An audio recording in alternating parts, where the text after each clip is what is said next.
Huckabee Sanders just used the Roseanne controversy to launch despicable attack on the media. The white victim mentality of Donald Trump's White House leapt to new heights on Wednesday afternoon once Sarah Huckabee Sanders took to her press podium. The notorious liar strolled in, still sends a smoky eye ever since Michelle Wolf's brilliant roast of the current administration, looking tired before she even began to speak. The woman deserves no sympathy considering she sold her soul to the Republican Party for a very ill-defined payout. Eventually, she got asked the question she knew was coming, as evidenced by an answer so prepared she read most of it from the notes in front of her.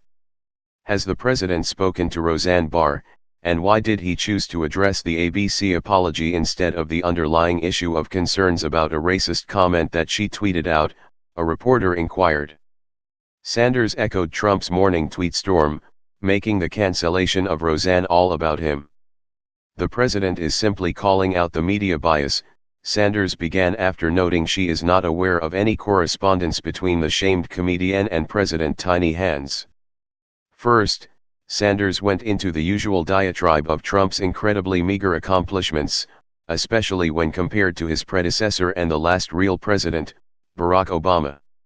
She touted the unemployment rate, investment zones to serve underserved communities, and Trump's opioid initiative.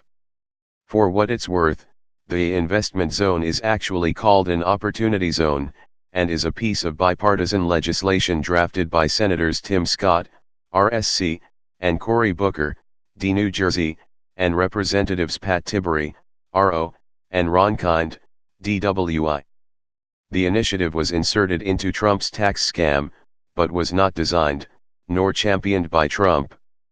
Additionally, the website for the initiative itself indicates no zones have been designated of yet, though some nominations have been made. To call this an action Trump has taken to better the country is a stretch. As for Trump's opioid initiative, not only has he not discussed the epidemic since March of this year, but most of this initiative is a thinly veiled attempt to conflate the opioid epidemic with his ongoing attempts to close the borders from anyone who isn't white.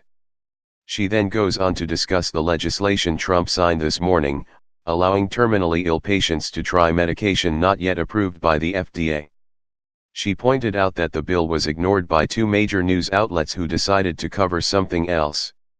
Which is completely different than the time Fox News host Tucker Carlson spent his entire show talking about bare sex instead of covering the actual news of the day, the FBI's raid on Michael Cohen in April of this year.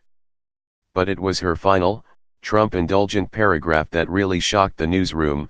Where was Bob Iger's apology to White House staff for Gemma Hill calling the president and anyone associated with him a white supremacist? To Christians around the world for Joy Behar calling Christianity a mental illness? Where was the apology for Kathy Griffin going on a profane rant against the president on The View after a photo showed her holding President Trump's decapitated head? And where was the apology from Bob Iger for ESPN hiring Keith Olbermann after his numerous expletive-laced tweets attacking the president as a Nazi and even expanding Olbermann's role after that attack against the president's family? Bob Iger didn't respond to these comments, but on his behalf, as president, Trump should not be asking on Twitter, or at a press conference by proxy, why he was treated so unfairly. Donald Trump spent the entirety of Barack Obama's presidency questioning his place of birth and his American citizenship, a lie for which he has never apologized. He has also never apologized to Rosie O'Donnell for wave after wave of attacks against her looks. And, of course, there's the 20-plus women with ongoing sexual assault or harassment claims against him, including the high-profile case against Stephanie "Stormy" Daniels Clifford. Trump can dish it out, but he can't take it. If something isn't done about this man soon, his thin skin will get this whole country into a mess of trouble.